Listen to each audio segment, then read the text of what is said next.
Hello friends, કેમ છો? આપનું મારી ચેનલમાં હાર્દિક સ્વાગત છે. આજે આપણે ધોરણ 6 ના ગણિતમાં પ્રકરણ નંબર 1 સંખ્યા પરિચય એમાં સ્વાધ્યાય 1.1 ની ચર્ચા કરવા જઈ રહ્યા છીએ. સંપૂર્ણ ધોરણ 6 નું ગણિત જે છે એ ના વિડિયો હવે અપલોડ થવાના છે. તો સ્વાધ્યાય 1.1 જો આપણે સંપૂર્ણ શીખવા માંગતા હોય, સમજવા માંગતા હોય તો વિડિયોમાં અંત સુધી બન્યા રહેશો. એ ઉપરાંત જો આપને વિડિયો ગમે તો વિડિયોને લાઈક કરવા વિનંતી, મિત્રોને શેર કરવા વિનંતી, જેથી કરીને એ લોકો પણ લાભ લઈ શકે.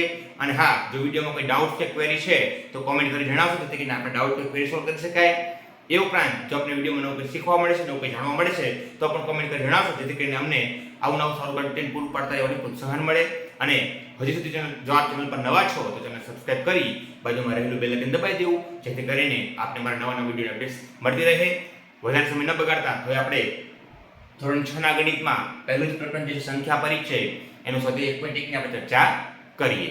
સ્વાધ્યાય 1.1 જે છે એનો પહેલો દાખલો છે ખાલી જગ્યા પૂરો. એ પહેલા આપણે પ્રકરણ નામ છે સંખ્યા પરિચય. સંખ્યા પરિચયની અંદર એટલીસ્ટ આપણે 1 કરોડ સુધીની સંખ્યા એનો આપણને જાણકારી હોવી જરૂરી છે, જે ઓલરેડી આપણે ધોરણ 5 સુધીમાં શીખી ગયેલા છીએ. તો હવે પહેલો દાખલો છે ખાલી જગ્યા પૂરો, એને આપણે ચર્ચા કરીએ. 1 લાખ બરાબર ખાલી જગ્યા 10,000. હવે આપણે જાણીએ છીએ કે લાખ લખવા હોય સિમ્પલ હું લાખ લખું છું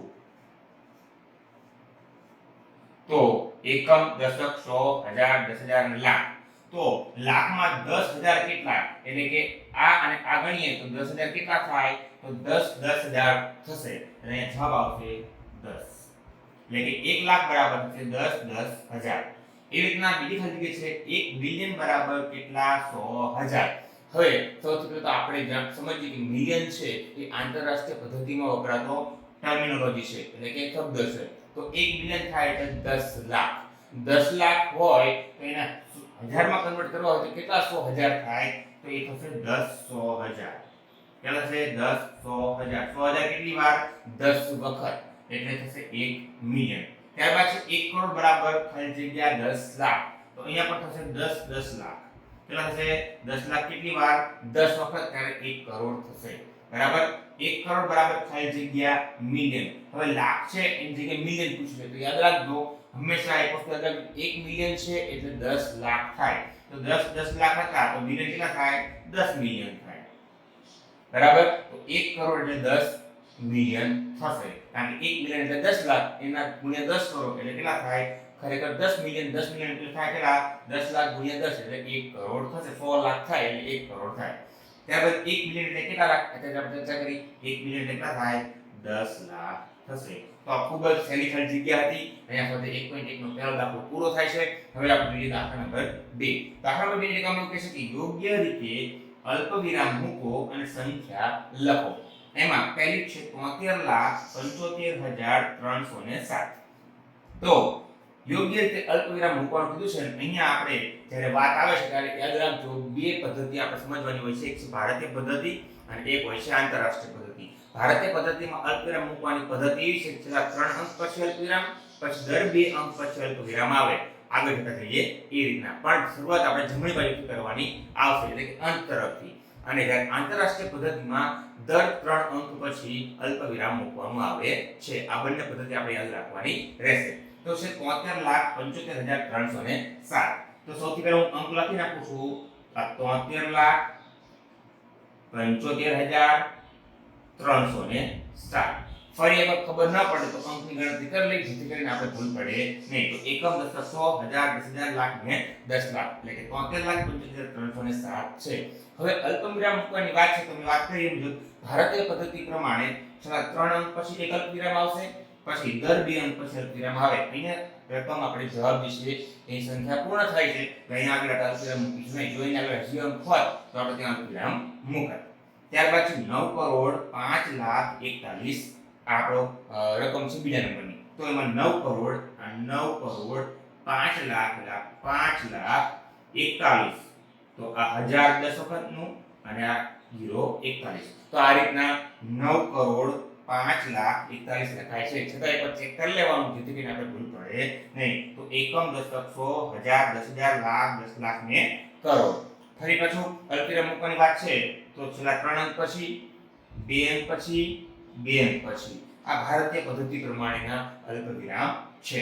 ત્યારબાદ ત્રીજી રકમ છે 7,52,21,302 તો આ 7,52,21,302 આ રીતના અંક લખાય છે. ફરી વાર ચેક કરવું હોય તો એકમ, દશક, સો, હજાર, 10,000, લાખ, 10 લાખ અને કરોડ. 7,52,21,302 આ રીતના લખાય છે. અલ્પવિરામ મૂકવાની વાત છે તો 3 અંક પછી અલ્પવિરામ, 2 અંક પછી અને 2 અંક પછી. આ ભારતીય પદ્ધતિ પ્રમાણે 58,423,202. હવે આ આંતરરાષ્ટ્રીય પદ્ધતિ પ્રમાણે છે તો આને લખવું હોય તો 58,423,202. હવે જે આંતરરાષ્ટ્રીય પદ્ધતિ હોય તો એક વસ્તુ આપણે યાદ રાખીશું કે દર 3 અંક પછી અલ્પવિરામ આવશે છેલ્લેથી. તો એક અલ્પવિરામ અહીંયા આવશે, બીજો અલ્પવિરામ અહીંયા આવશે. હવે અહીંયા રકમ પૂરી થઈ જાય છે, સંખ્યા પૂરી થઈ જાય છે એટલે આગળ અંક નથી. જો હોત તો અહીંયા હજી જે અંક આવે તેના પછી અલ્પવિરામ મૂકવાનો આવે. ત્યારબાદ છે 23,30,010. છેલ્લી રકમ છે 23,30,010. તો લખશું કેવી રીતના આને? તો 23,30,000 ને આ 10. ફરી પાછું એકમ, દશક, સો, હજાર, 10,000, લાખ, 10 લાખ. 23,30,010. અલ્પવિરામ મૂકવાના હોય તો છેલ્લા 3 અંક પછી, 2 અંક પછી અહીંયા સંખ્યા પૂરી થઈ જાય છે. તો સ્વાધ્યાય 1.1 નો દાખલો પહેલો અને દાખલો બીજો હતો જે ખૂબ જ સહેલા હતા, આવડે એવું છે. તો અહીંયા પહેલો અને બીજો દાખલો પૂર્ણ થાય છે. હવે આપણે દાખલા નંબર 3 ની ચર્ચા કરીએ. દાખલા નંબર 3 ની રકમ છે અલ્પવિરામ યોગ્ય રીતે મૂકો અને ભારતીય સંખ્યા લેખન પદ્ધતિમાં લખો. તો આપણે ભારતીય સંખ્યા લેખન યાદ રાખવાનું છે. તો એમાં અલ્પવિરામની આગળ ચર્ચા કરીએ મુજબ છેલ્લા 3 અંક પછી અલ્પવિરામ, પછી દર 2 અંક પછી અલ્પવિરામ આવશે. અને ભારતીય સંખ્યા લેખન પદ્ધતિમાં આ સંખ્યાને કેવી રીતના લખાય તેની આપણે ચર્ચા કરીશું. તો સૌથી પહેલા આપણે અલ્પવિરામ મૂકીએ તો 3 અંક પછી, 2 અંક પછી, 2 અંક પછી એટલે બનશે કે આવું. આ રીતના આપણે અલ્પવિરામ મૂકી શકીએ. છેલ્લા 3 અંક પછી, 2 અંક પછી, 2 અંક પછી અને આગળ એક અંક છે, હજી એક અંક તો આપણે અલ્પવિરામ મૂકે. હવે આ લખવાનું છે તો એક વસ્તુ યાદ રાખવાની કે સહેજ પણ સરળ જેવું નહીં રાખવાનું, આંકડા ગણી લેવાના જેથી કરીને આપણને ભૂલ પડે નહીં. તો એકમ, દશક, સો, હજાર, 10,000, લાખ, 10 લાખ ને કરોડ એટલે થશે 8,95,762.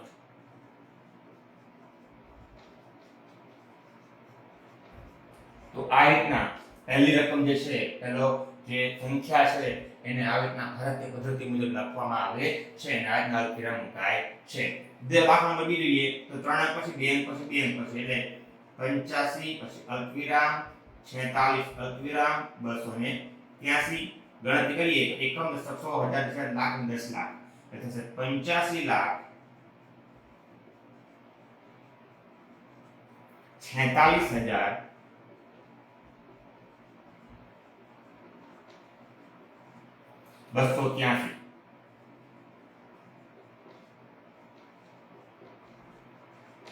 તો આ રીતના બીજા દાખલ જે છે, બીજી રકમ કે સંખ્યા એને આવી રીતના લખવામાં આવે છે.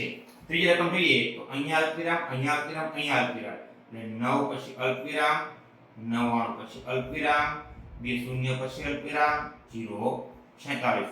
ભારતીય સંખ્યા લેખન પદ્ધતિ મુજબ ગણતરી કરીએ તો એકમ, દશક, સો, હજાર, 10,000, લાખ, 10 લાખ અને કરોડ એટલે કે 9,99,46,.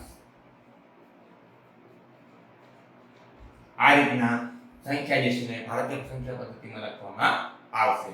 છેલ્લી રકમ છે એમાં અહીંયા અલ્પવિરામ આવશે, અહીંયા અલ્પવિરામ આવશે અને અહીંયા અલ્પવિરામ આવશે એટલે 9 પછી અલ્પવિરામ, 84 પછી અલ્પવિરામ, 32 પછી અલ્પવિરામ અને 701. ગણતરી કરીએ તો એકમ, દશક, સો, હજાર, 10,000, લાખ, 10 લાખ, કરોડ એટલે કે 9,84,32,701. આવી રીતના સંખ્યા જે છે એને ભારતીય પદ્ધતિમાં લખવામાં આવશે. અહીંયા સાથે 1.1 નો દાખલા નંબર 3 પૂર્ણ થાય છે. હવે દાખલા નંબર 4 બાકી રહેશે એની ચર્ચા આપણે કરીએ. સ્વાધ્યાય 1.1 નો દાખલા નંબર 4 ની રકમ છે આંતરરાષ્ટ્રીય પદ્ધતિ પ્રમાણે અલ્પવિરામ મૂકો અને આંતરરાષ્ટ્રીય સંખ્યા લેખન પદ્ધતિમાં લખો. એટલે જે આપણને સંખ્યા આપવામાં આવી છે એને આંતરરાષ્ટ્રીય પદ્ધતિ મુજબ લખવાનું છે. તો આપણે આગળ ચર્ચા કરીએ મુજબ આંતરરાષ્ટ્રીય પદ્ધતિમાં જે સંખ્યા લેખન છે એમાં જે અલ્પવિરામ આવે છે દર 3 અંક પછી આવે એટલું વસ્તુ યાદ રાખવાનું. છેલ્લે દર 3 અંક પછી આપણે અલ્પવિરામ મૂકવાનો આવે. તો અહીંયા આવશે, અહીંયા આવશે અને આગળ 3 અંક પૂરા નથી એટલે 78 પછી અલ્પવિરામ 921 અલ્પવિરામ 092. તો આને લખાય કેવી રીતના? તો એક વસ્તુ યાદ રાખવાનું, પહેલો પાર્ટ છે મિલિયન નો, બીજો પાર્ટ છે હજાર નો, ત્રીજો પાર્ટ છે જે આપણે લખતા હોય એ મુજબ આવશે. તો સૌથી પહેલા લખવું હોય તો આ થશે 78 મિલિયન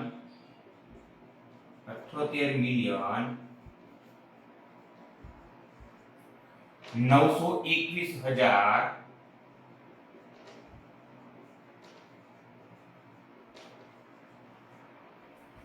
બાણું. આ આપણો જવાબ થશે. ફરી એકવાર પહેલો પાર્ટ છે અલ્પવિરામનો એ મિલિયન, પછીનો હજાર અને પછીનો જે આપણે સંખ્યા પદ્ધતિ મુજબ જે લખીએ છીએ એ જ આવશે. બરાબર. પહેલો જે કંઈ પણ આંકડો હોય એની પાછળ મિલિયન, પછીનો આંકડો જે આપણે ખરેખર બોલતા હોઈએ આપણી ભારતીય પદ્ધતિ મુજબ એ સંખ્યા લખી એની પાછળ હજાર અને છેલ્લો અંક જે હોય એ લખીશું. આગળ જોઈએ તો અહીંયા અલ્પવિરામ અહીંયા આવશે અને અહીંયા આવશે એટલે બનશે કંઈક આવું.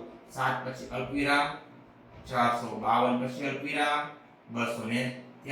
લખવું હોય તો પહેલો પાર્ટ મિલિયન એટલે કે 7 મિલિયન 452,000 અને 283. આ રીતનો જવાબ બનશે. આ આંતરરાષ્ટ્રીય પદ્ધતિ મુજબનું લેખન થયેલું ગણાય. ત્યારબાદ જે છે એમાં અલ્પવિરામ અહીંયા આવશે 3 અંક પછી, બીજો અલ્પવિરામ અહીંયા આવશે એટલે 99 પછી અલ્પવિરામ 985 અલ્પવિરામ 102. ફરી એકવાર થોડું અહીંયા લખું છું. પહેલો પાર્ટ એટલે કે 99 મિલિયન 985,000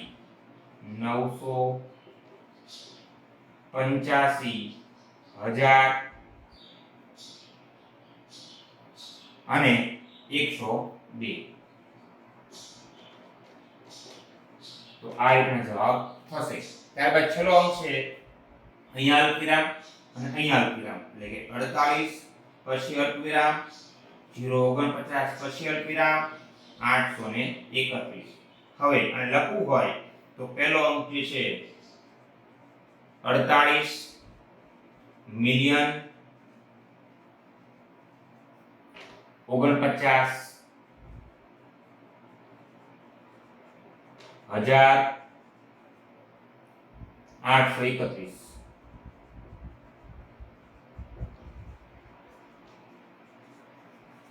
તો આ રીતે જવાબ લખવામાં આવે છે. અહીંયા સાથે 1.1 નો દાખલા નંબર 4 પૂરો થાય છે. સાથે જ સંપૂર્ણ સાથે 1.1 પણ પૂરું થાય છે. આશા રાખું કે ધોરણ 6 ના ગણિત સાથે 1.1 જે છે આપણે સંપૂર્ણ સમજાઈ ગયું હશે. તેમ છતાં વિડીયોમાં કોઈ ડાઉટ છે, ક્વેરી છે તો કોમેન્ટ કરી જણાવશો જેથી કરીને આપણે ડાઉટ કે ક્વેરી સોલ્વ કરી શકાય. એ ઉપરાંત જો આપને વિડીયોમાં કંઈ નવું શીખવા મળ્યું હોય, નવું જાણવા મળ્યું હોય તો પણ કોમેન્ટ કરી જણાવશો જેથી કરીને અમને પ્રોત્સાહન મળે, આપના માટે ઉત્સાહજનક કન્ટેન્ટ પૂરું પાડતા રહીએ. એ ઉપરાંત જો આપને ખરેખર વિડીયો ગમ્યો હોય તો વિડીયોને લાઈક કરવા વિનંતી, મિત્રોને શેર કરવા વિનંતી જેથી એ લોકો પણ લાભ લઈ શકે. અને જો હજુ સુધી આપ આ ચેનલ પર નવા હો તો ચેનલને સબસ્ક્રાઇબ કરી બાજુમાં બેલ આઇકન દબાવી દેવું જેથી કરીને આપને મારા નવા વિડીયો અપડેટ્સ મળતી રહે. મળીએ છીએ નેક્સ્ટ વિડીયોમાં જેમાં સ્વાધ્યાય 1.2 ની ચર્ચા આપણે કરીશું. ત્યાં સુધી આભાર.